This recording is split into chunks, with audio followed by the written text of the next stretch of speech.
Are you running? I'm running. Yeah, I'm running. Are you running? I'm running, and does this help you any? Oh, yeah. I think it would. I'll pretend you're a human being. Thanks, I appreciate that. Tell us a little about your obsession with cows. Well, I'm not obsessed with cows. Cows are obsessed with me. Whenever I go to a field, they come out and come over, and they basically want to lick me. I think they're interested in the salt. And I respond in kind because they're peaceful, they're civilized. Civilization is based on cows. Yeah. To have cows is to be civilized. And you base this theory on the civilized means to be had? It's not a theory, it's actually a fact. If you look at the Sumerians, they were not a civilization until they kept cows. First of all, it keeps people together. It means that they have a territory to defend. And cows are calm. There's a certain intelligence about cows that most people don't recognize. They're thinking. That's what they're doing. When they're chewing their cud, they're actually thinking, they're contemplating. Cows are some of the greatest philosophers that we've had, the cow philosophers. This is pre-Socratic. The cows, they would just think. And it's our job to figure out what they're thinking of. Can you name some of the great cow philosophers of all time? Some of the modern ones, there's Elsie, there's Bossy. It goes back to Bocephalus, the cow with the beautiful face. Most of them were pre-Minoan, and they had no language to be written down. They didn't use cuneiform. They didn't use beads. They didn't use typewriters. They're kind of lost in the mist of history. But we have a psychic and genetic and ethical and ethnic memory of this, which is part of our gene structure. Just testing something there, Phil. Want to make sure the microphone was not in the camera. So, what does Times Square mean to you? Times Square is a documentation of the development of New York City. It started off with Coca-Cola signs, then it went to Pepsi-Cola signs. Then, of course, there's the large Bond signs, which are the beginnings of the declothed modern man and woman. Now we have Calvin Klein and lots of electronics. And it really shows the evolution, if you will, or the gestation of the modern man, which is slowly evolving around us. The best place to see that evolution is, of course, in Times Square. And have you ever appeared naked in your dreams? I usually am only a visitor in my dreams. I am not a major character in my dreams. In fact, when my biography is written, I may appear in the footnotes, but that's all. So I don't appear. I'm usually a fly on the wall, so to speak, in the dreams, or a fly on a cow in the dreams. So I am not a major character, although recently I've become more of a major character, paddling up a river, paddling down a river. But basically seeking, learning, introspecting in the dreams. Do you dream all the time? I have fabulous dreams all the time, and even when I'm talking to you, I have dreams, but I never can remember any of them. Science says that people dream all the time, and you seem to agree with that. What do you think about their findings? Well, there's different kinds of dreams. There's REM dreams, and there are TUM dreams, and there are tumescent dreams. There's different types of dreams, and their findings are totally not supported by scientific research. The scientists who are doing this are off the main track of dreams, of dream analysis. The best dream analysis was done, of course, in the Old Testament. With as you know, there were 7 lean cows, 7 fat cows. And the 7 lean cows ate the 7 fat cows, thus saving civilization as it was known in early Egyptian times. Have you always slept in a bed that was 6 feet off the ground? Well, it seemed a lot higher when I was younger, but now it does seem more comfortable, because one is elevated above the snakes and above the rats and the other animals that browse at the floor level. But sometimes I've slept in a hammock. Sometimes hammocks have been 16 feet. or 26 feet. It's usually multiples of 6 feet. Tell me about your favorite dream. The favorite dream, of course, is the dream that one has never had. It's the dream one looks forward to. It's the dream that one dreams about and never actually has, because it's a dream in a dream. The dream in the dream, which is dreamt by the dreamer who is dreaming. That's probably, for everyone, whether they're willing to admit it or not, the key dream. What scares you the most in your dreams? Well, waking up or not waking up is the question. What do you mean by waking up and not waking up? Are you afraid to not wake up, or? I don't usually have a sense of fear in dreams unless it's of a claustrophobic fire or drowning. Or falling off the top of a very large building sometimes. Although human beings can't go any faster than 250 miles an hour when they fall out of a very high space. So that's not that's comprehensible. But fears, I don't have so many fears.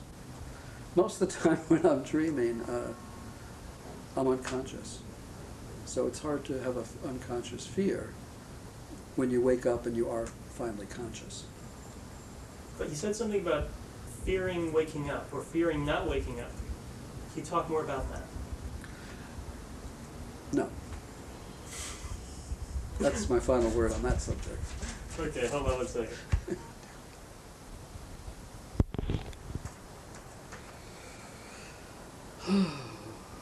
So, we talked about cows,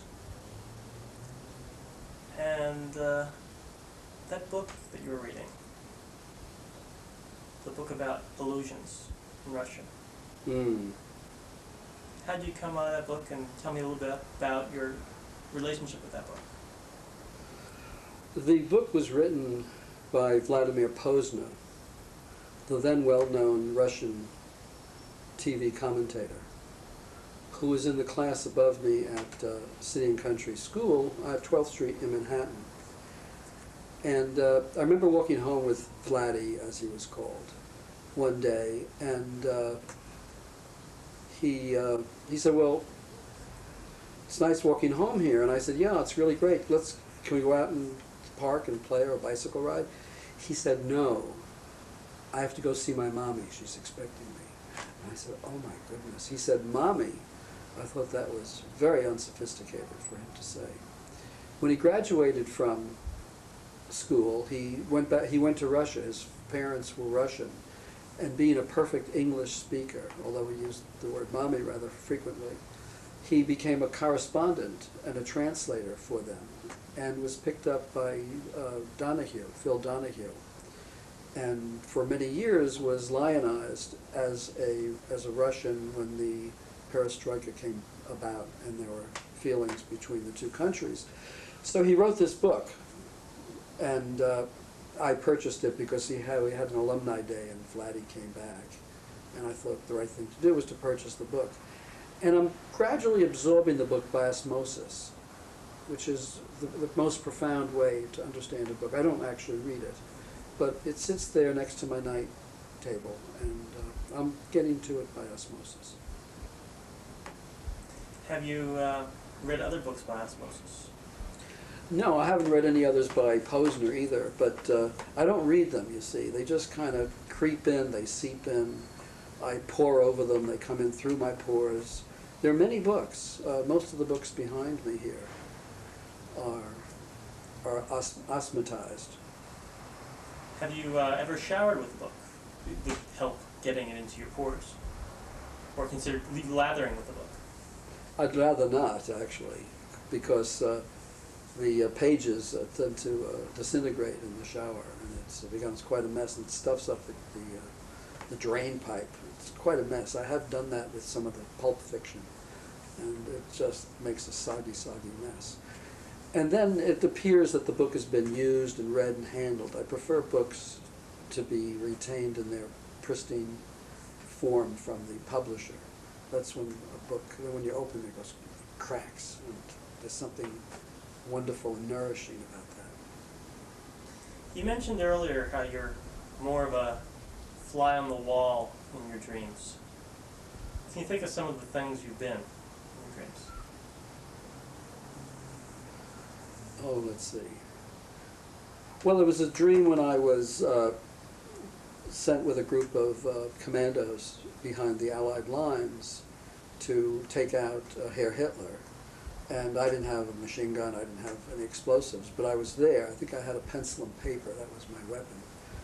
And we kept approaching the walls to the compound in the Black Forest, in the Schwarzwald. But the dogs would bark, so we would retreat. We never really got up close, but it was very provocative walking around in the forest with these well-trained commandos. Because I was 12 years old at the time, selected for my size and agility, and that's one instance. Other times have been with rafting down various rivers very quickly, but I don't have a paddle, sort of down the creek without a paddle. Really not part of the crew, but then again not of the crew, but there with the crew. Other dreams, I've had many other dreams where I actually was a fly, but I don't remember those dreams at all. Do you remember whether you got swatted or not? I don't remember anything about those dreams. To me, they never exist. They never existed. Have you ever had a dream within a dream? There have been times when I didn't know if I was dreaming or not dreaming. But once you know that you're dreaming, then you're not dreaming. But then if you wake up and remember that you were dreaming about dreaming, which is logically impossible, then you have to know that something peculiar was going on, and something illogical was going on. So that must have been a dream. So what would you do to make sure you were awake in that situation? Well, that very question shows that you're awake. It's very unusual to say, I'm going to wake up, because then you know you're dreaming. And to know that you're dreaming is not to be dreaming. To be in a dream is not to know you're in a dream. If you know in a dream, you're probably in a half-awake state, which most people are in most of the time. I think it was Lincoln who said, God must have loved the dreaming people because he made so many of them.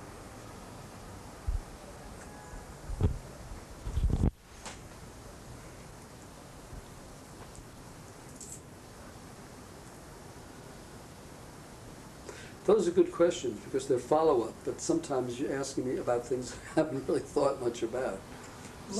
That's okay, because part of this is to talk about things that are interesting. That you maybe have, the fact you haven't thought about them means that they're probably interesting. Oh. Well, talk to me about, you're a very avid internet user. I've become one. And probably to your own surprise. Can you talk about the experience of getting on the internet and becoming more of an internet user, and then talk about how you think it relates to dreaming?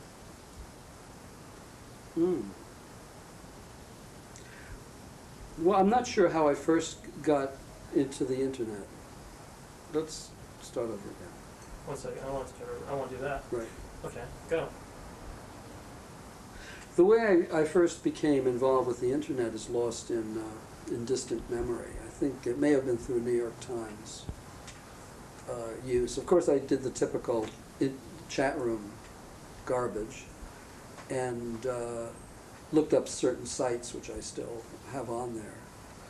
But then I found a Buzz, which is a New York Times site, and that began absorbing more and more time.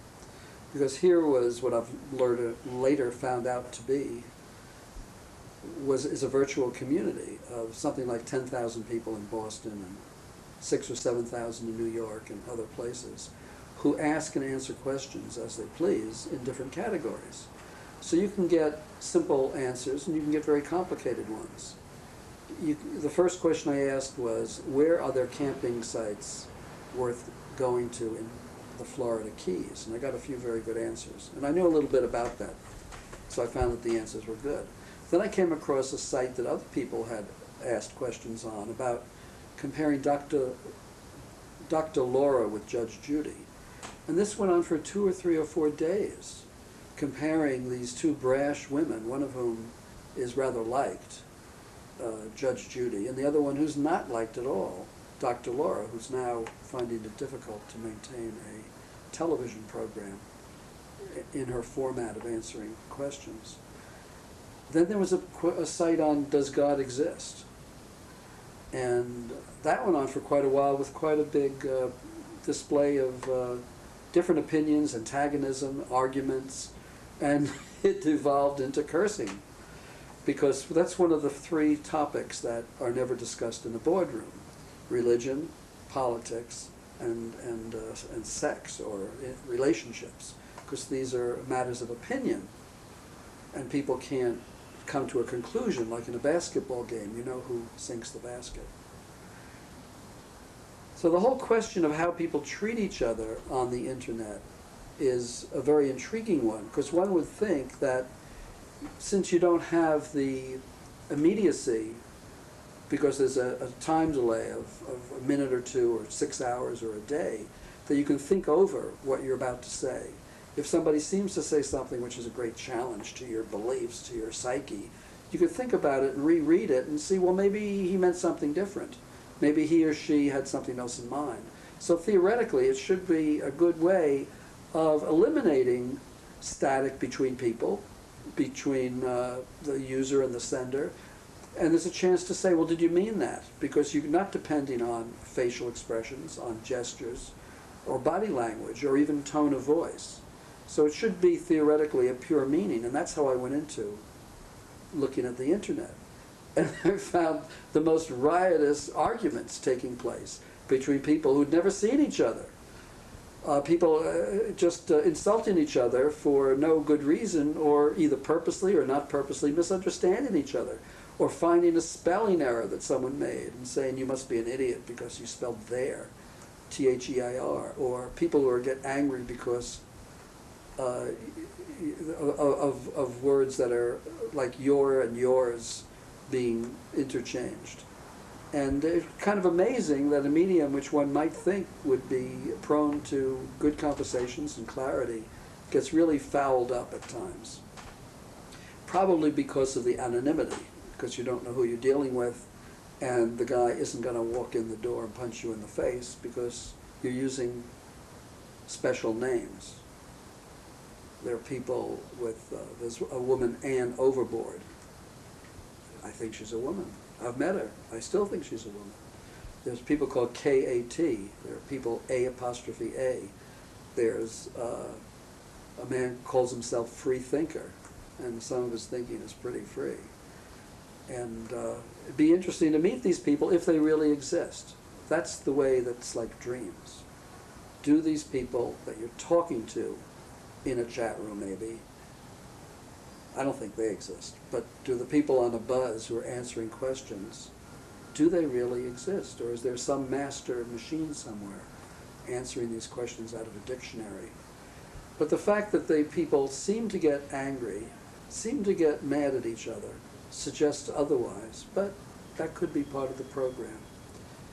So it's interesting to see what will come out of these, out of a party that I'm running very shortly, inviting people from New York, the New York area, to meet in New York and to see each other and to look at each other and see whether in fact the person matches up with his name, whether the face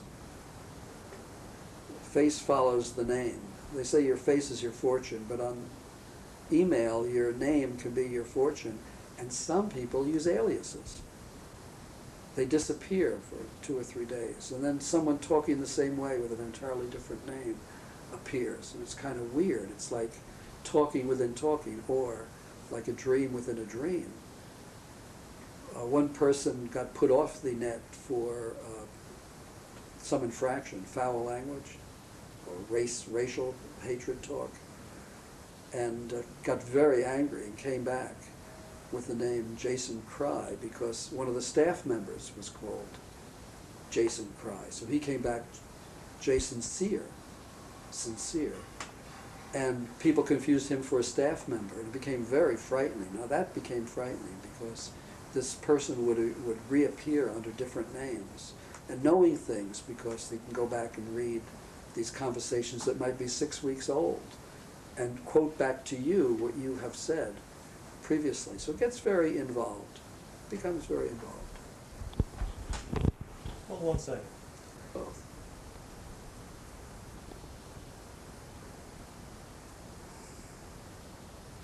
The internet is both a dream space and a communication space. You can get answers there. You can buy items. And Lordy knows, pretty soon the postman's going to bring them to your door and you have to pay them some money. So something real is happening. But at the same time, you don't know who you're dealing with exactly. You don't know where you're dealing. Where is AOL located? Some computers in Virginia, I understand. Wow, I'm not in Virginia. So, but there is an internet, Virginia. What is it? Is it people talking, or is it people talking who they are? Is it people assuming? When someone takes a name, it opens up the door for the mask. It's actually a type of a mask that someone uses. If someone takes the name Freethinker, it suggests who he wants to be on the net. If a woman takes a name, Miss May or Miss Doe, she's putting herself forward in a certain way, which is, let's say, naive, seems to be naive.